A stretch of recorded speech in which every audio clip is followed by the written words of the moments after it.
The new Cold War is heating up. Vladimir Putin and Xi Jinping have decided to skip the upcoming G20 summit in New Delhi. The recent BRICS summit in South Africa made headlines when 6 new nations were invited for membership. These are Saudi Arabia, Iran, Ethiopia, the UAE, Argentina, and Egypt. So BRICS will now account for over 50% of the global oil production. And the US led West is facing major challenges right now. Africa is trying to break free of Western colonization. There have been coups in Niger and more recently in Gabon. France would very much like to take military action, but it seems to be unable to do so. Somebody or someone seems to be preventing France from taking the action that it would like to take. But all is not well in BRICS either. China has released a new map that claims Indian as well as Russian territory as its own. No BRICS nation trusts China. All of them fear China. So why did Putin skip the G20 summit? Why did Xi Jinping snub G20 after attending the BRICS summit? Is BRICS doomed? Will the US-led Western order prevail again? Please subscribe and let's find out. This video is sponsored by FE Battery Metals. Here is their ticker on the screen. It's FEMFF.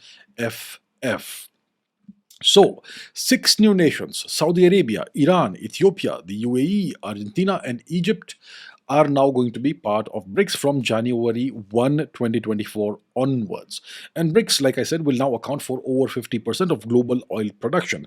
BRICS could be the new OPEC, and dozens more nations have expressed their interest in joining BRICS. So it looks like countries of the so-called global south seem to be drawn towards the BRICS group. And BRICS, as it expands, will control more commodities. Commodities such as petroleum, natural gas, agriculture products, wheat, rice, cotton, and so on. And metals such as gold, silver, copper, platinum, aluminium, iron ore, steel, lithium, uranium, and so on, as well as rare earth elements and other commodities. So this is something that's going to work in the BRICS grouping's advantage. And meanwhile, things are not so good for the US-led West, which includes NATO and the G7 grouping of nations, and also G20 to some extent. First of all, we have what's happening in Ukraine, the Ukraine war. It's not going the way the West would like it, the way NATO would like it. They have not succeeded in defeating Russia. Russia is still doing reasonably okay. It's still there. It's still standing. It controls between a quarter and a fifth of Ukrainian territory as before the invasion began, the special military operation began. And the Western sanctions have not really affected Russia. Mr. Putin seems to be completely unconcerned about these sanctions, and this is something that kind of frustrates European leaders. So the Ukraine war is not going the way the West would like it to go. Ukraine as a nation is not doing well. They have suffered catastrophic losses in their armed forces, and the West now seems to be propping up Poland as a bulwark against Russia.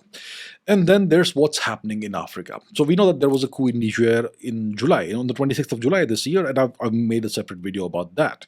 In this coup, the incumbent president Mohamed Bazoum was overthrown, and General Abdurrahman Chiani became the new leader of the nation, Niger. And the new government of Niger has cut off power and water supplies to the French embassy. They've stopped supplies from getting in. And more recently, they have ordered their police to expel France's ambassador to the nation. So that's the last I heard. I'm not sure what exactly has happened in the last 3-4 days, but that was the situation. I'm sure the situation is more or less the same right now. And Niger has then increased the price of uranium. So Niger has Africa's highest grade uranium ores, and it accounts for about 5% of the world's mining output. Europe, for instance, sources about 20% of its uranium from Niger. And it's especially important for France, which is a major nuclear energy power. About roughly 70% of France's electricity comes from nuclear energy. And you may not know this, but France has been imposing a certain price on Niger uranium until recently. So until the coup happened, 1 kilogram of uranium, the French would buy it from Niger at less than $1 a kilo. Right? And now the new government in Niger has upped the price of uranium to what is currently prevailing on the global market. So that's not going to be good for France. They were getting the uranium for almost free, and now that's not quite the case at all. So, what options does France have? So, France is very capable militarily. It is capable of intervening directly in Niger, sending its air force and special forces and all that, and maybe toppling the government. The French are very capable of doing that. Okay, but it will make France look very bad if they intervene directly. The other option is that the French could ask ECOWAS, the Economic Community of West African States, which you could say is a puppet organization controlled by France. The French could ask ECOWAS to intervene militarily in Niger. And ECOWAS has a history over the past 20 or so years of intervening in various parts of Africa at France's behest. So ECOWAS is capable of doing that. But somehow this is not happening. Neither France has intervened directly, nor has ECOWAS, despite all the threats and bluster, taken any steps to intervene in Niger. Obviously, there's the Russia angle as well. Russia has a presence in Africa, especially in the Sahel region. Wagner has a significant presence in various African nations. So that kind of complicates matters. The new Cold War is very much being played out in Africa, and sometimes you will have hot war as well. Please remember that during the first Cold War, Cold War 1.0, which happened in the 20th century, some of it was actually actual warfare, but the Cold War was a lack of warfare between the two major powers, the US and the USSR. But their proxies did go to war amongst each other from time to time. There were many bloody instances of warfare during the so-called Cold War. And the same could happen during this current Cold War, Cold War 2.0. So that's the deal with Niger. And then more recently, at the end of August, just a few days ago, there was a coup in Gabon. So military officers in Gabon, which is a nation in the western half of southwestern part of Africa. So military officers in this nation, in Gabon, have overthrown President Ali Bongo and placed him under house arrest. And this has been a popular coup. People have supported the coup. They've come out on the streets in support of what's happened. And once again, France had we could say France was propping up President Ali Bongo. So France's Africa policy is crumbling. France, I mean, the European nations, as we know, they colonized Africa. So let's understand the context. If you look at the map of Africa, you'll see lots of straight lines, right? So all of these borders that you see in Africa, they were created by Europeans in the years 1884 and 1885 in Berlin. The great rush for Africa, the Berlin Conference, all of that. And in the 21st century, after colonization is supposedly over, the Europeans have been indirectly colonizing Africa and extracting its resources by proxy by propping up dictators. Right? So you take a look at Africa's longest serving presidents. There is Teodoro Obiang of Equatorial Guinea, who has been in power since 1979. 1979, can you imagine that? There is Paul Biya of Cameroon, who has been in power since 1982. There's Yoweri Museveni in Uganda, who has been in power since 1986. There's Isaias Afwerki in Eritrea, who has been in power since 1993. There's Denis Sassou in Congo, who has been in power since 1997. There's Ismail Omar Guelleh in Djibouti, in power since 1999. And Paul Kagame in Rwanda, in power since the year 2000. That's a small list of the various dictators that the Western nations have propped up in Africa. Much of it is done by France and other nations also. The US also has a hand in this. And the result overall has been disastrous for Africa. The resources are all extracted out of Africa. The people who are citizens of these nations that are so rich in resources, they get nothing out of it.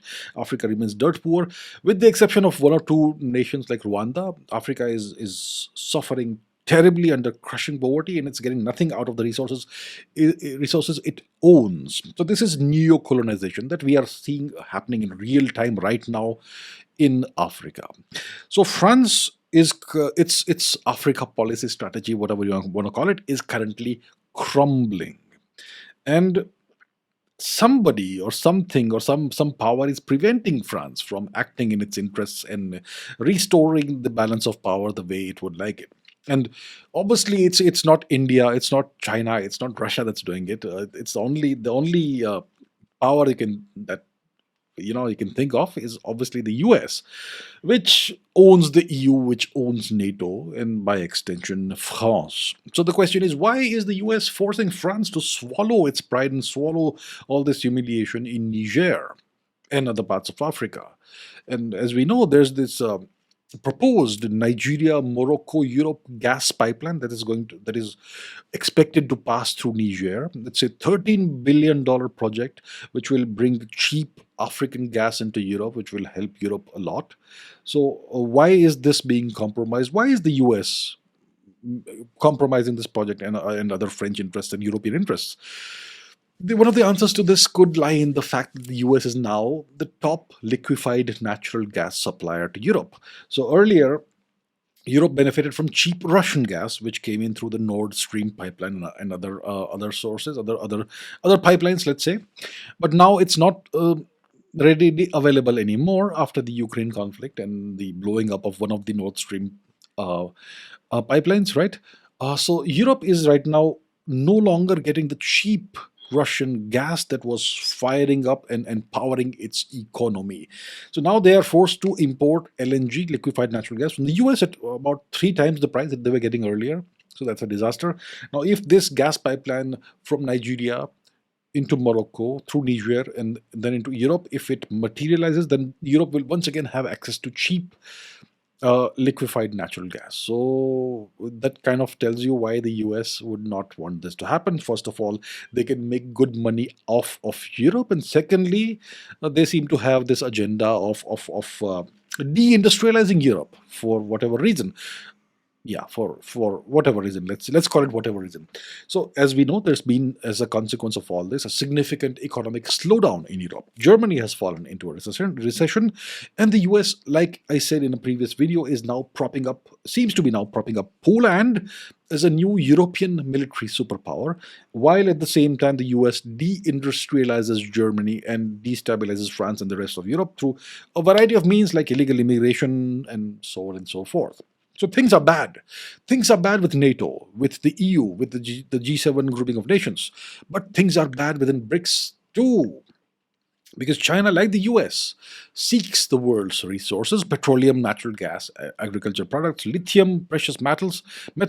But China simply cannot help being a hegemonic, imperialist, expansionist bully. And the latest symptom of this is the new Chinese cartographic aggression, the map aggression. They've come out with a new map that has greatly upset some very powerful nations. But before we go into that, I want to introduce you to today's sponsor, which is tied directly to the world's need for lithium and precious metals.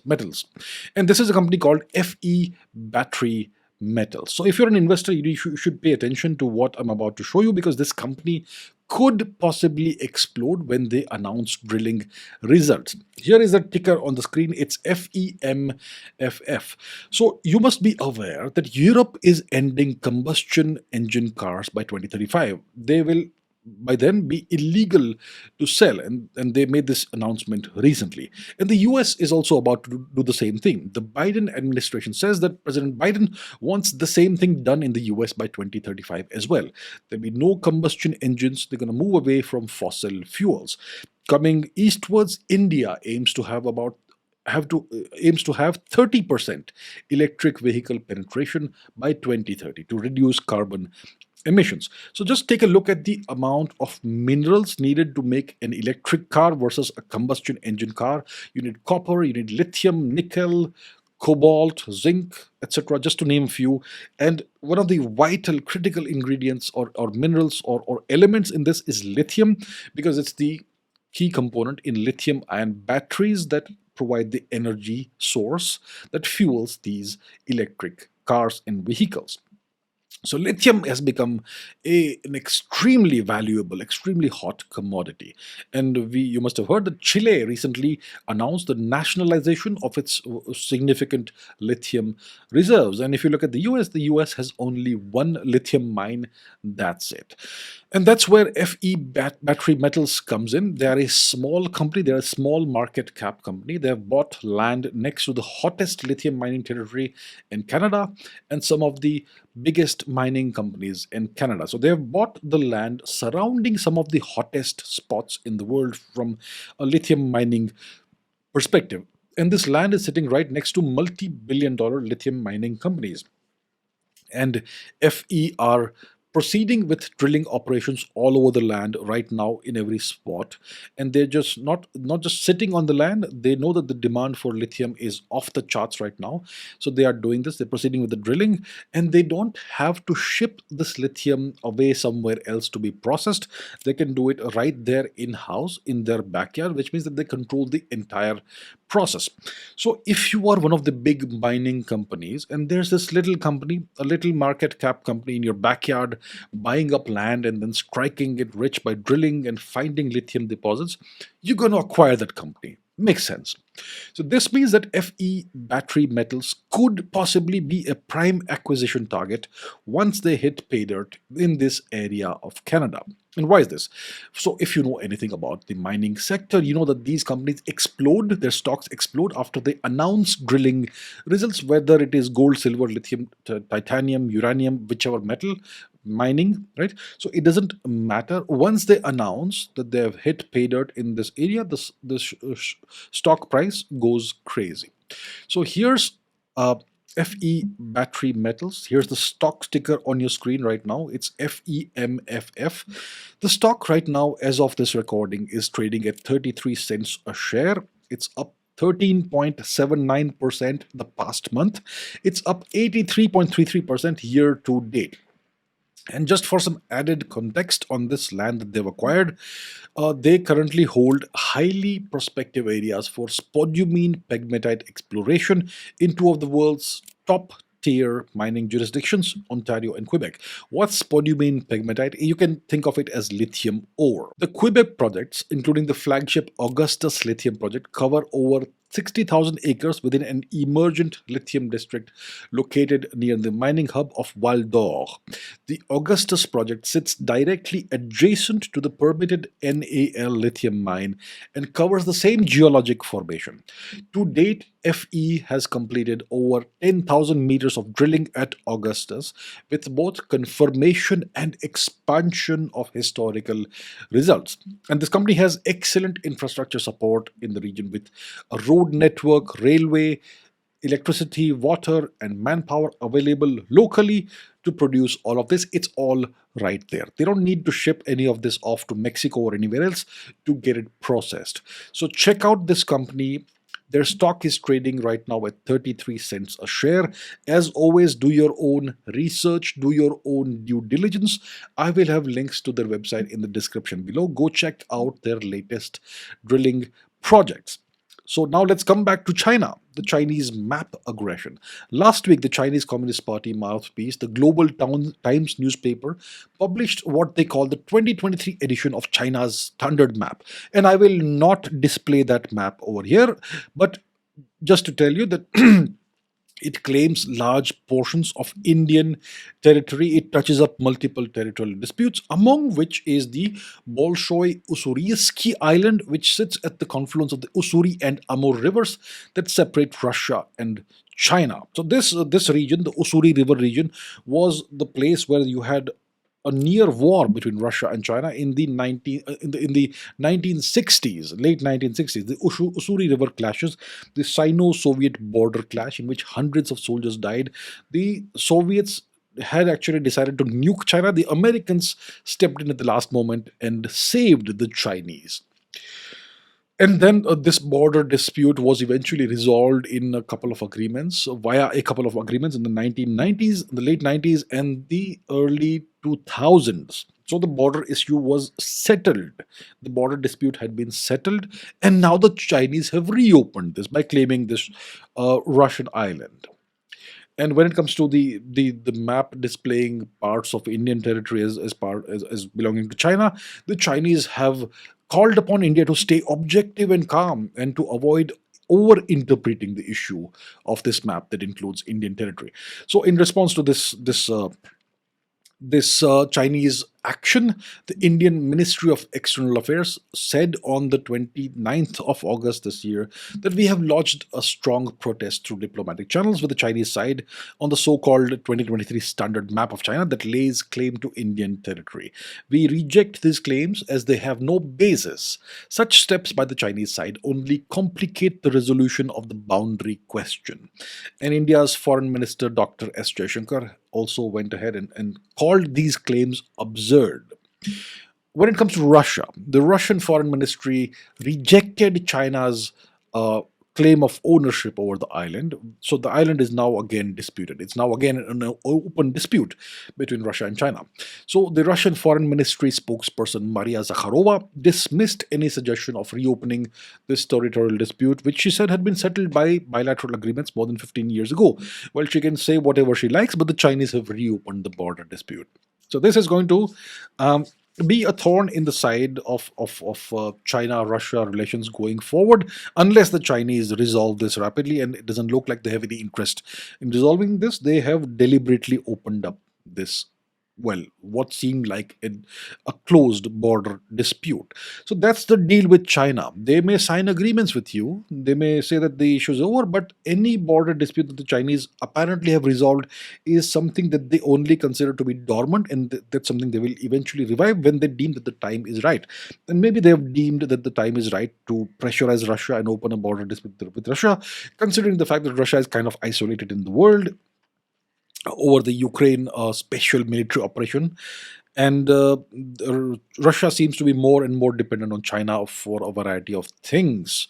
Like Mr. Mohandas Pai said in his podcast with me, Russia is kind of right now a Chinese client state.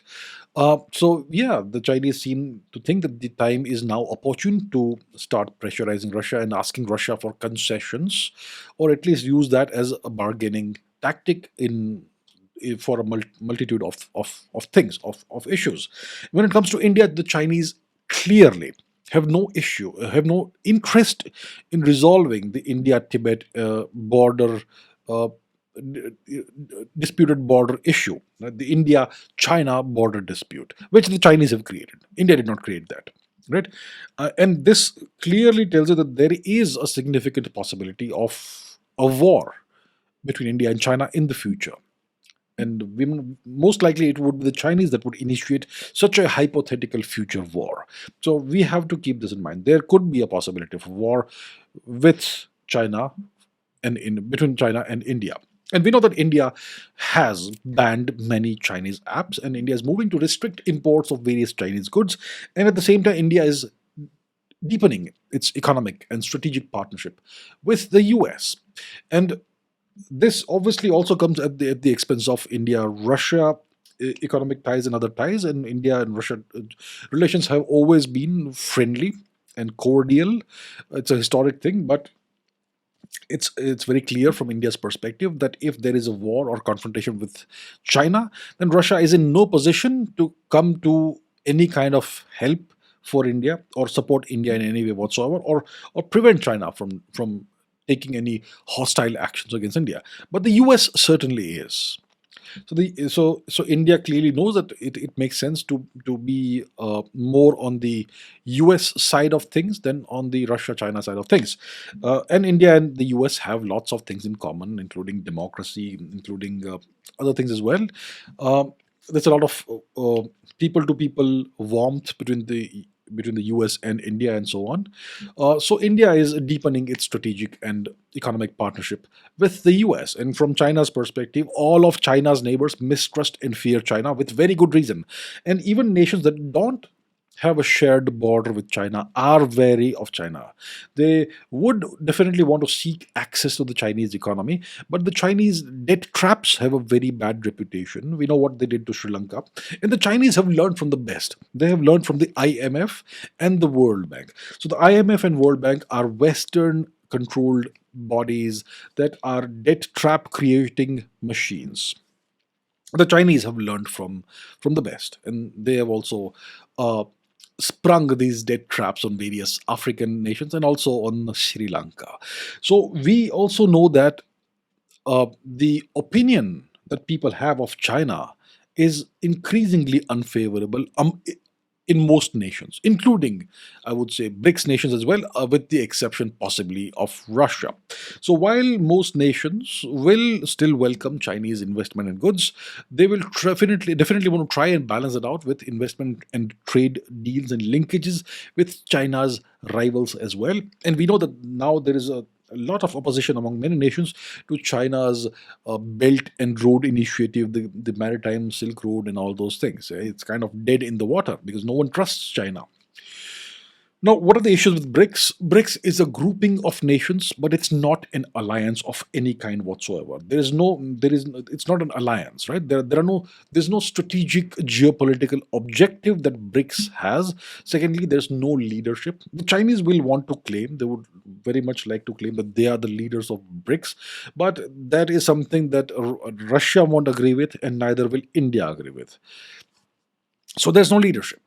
The three big nations are Russia, India, China, RIC, and neither India nor Russia will agree that China is the leader. So that's not going to work out for China. So the grouping of nations has no strategic geopolitical objective. It has no leadership. It doesn't have a common, clear direction. Every nation has its own agenda. Then there is the issue of differing values. So when it comes to India, India is a democracy. It's the oldest democracy in the world. It's the largest democracy in the world. Brazil is a democracy. But when it comes to China or Russia or Iran now, not so much democracy, right? So there's that also. And China would like to bring in certain countries that India will very much oppose, such as Pakistan. The Chinese would like to bring Pakistan into BRICS, which is something that India will very strongly oppose. So that's another issue. Then there's no common currency. The BRICS did talk about establishing a common currency that would be based on a basket of commodities, but such a move hasn't happened, and India has actually said that India will not go ahead with such a common currency. So there is that. So there are these issues, these major issues within BRICS. Nobody trusts China. That itself is a kind of a deal breaker, right? And India and even Saudi Arabia. Saudi Arabia is an explicit US ally. It's kind of now moving away from the US because of the way the US has been treating Mohammed bin Salman, the crown prince. But Saudi Arabia is still, you could say, a US ally. And India is way more favorably inclined towards the US than towards China. So, and India is part of the Quad, which kind of is a grouping of nations, an alliance, a quasi alliance aimed at containing China, which includes Japan, which is a nation that China does not have a great amount of warmth towards. So, big issues within BRICS. And in the meanwhile, India is positioning itself as a potential leader of the so-called global south. So, for example, India's digital public infrastructure, India Stack, is going global. About a dozen countries are set to adopt and implement it. And over the next 5 years, the India Stack will extend to about 50 countries in total. So the so-called global south presents an ideal market for India's digital stack, and it's something that India is giving away for free. So none of the parts that make up the India stack need any special technology or exclusive rights. It's all open source. India is giving it away to anybody who wants it for free. India is charging nothing. It's not charging an arm and a leg or anything at all. It's all free. And the India stack is also part of the G20 agenda. So if you look at the India stack website, it says that the project was conceptualized and first implemented in India, where its rapid adoption by billions of individuals and businesses has helped promote financial and social inclusion and position the country for the internet age. Digital stack has totally revolutionized life in India. Indians may not realize this, but the world is looking at India as a pioneer in this. So this is something that will definitely, for any nation that adopts it, it will help promote financial inclusion for the poorest members of the country, social inclusion for everybody. It's gonna and reduce corruption to a great extent. It's going to be great for any developing country, any emerging nation, emerging economy, any nation in the global south. And it will help developed countries as well if they would like to adopt it. And this is something that India is giving away for free to the entire world, to anybody who wants it.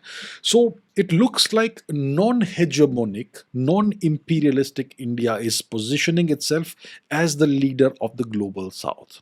And India is not a country that inspires fear among any nation. India is a country that inspires trust and warmth and positivity among most nations, barring a couple maybe. And the fact that India, it's a known fact that India has a track record of helping other nations in times of need. Think about the coronavirus pandemic, the Wuhan virus pandemic, when India sent millions of doses to poor nations, or in millions of doses of the Indian vaccine to poor nations, uh, for free. India charged nothing. Other nations were calling it aid and donating donation of vaccines, but they were actually selling those vaccines. India shipped millions of doses for free to various nations that were in need of the vaccine. And the Indian vaccine is the best among best performing vaccine of all, and it doesn't cause any of the ill effects that the American vaccines are now proven to create.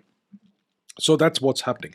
So coming back to the main questions that we asked at the beginning of this video, why did Putin skip the G20 summit? Well, he did it for the same reason why he skipped the BRICS summit. Putin is kind of under pressure globally. It doesn't make sense for him to travel. There are international warrants out for his arrest.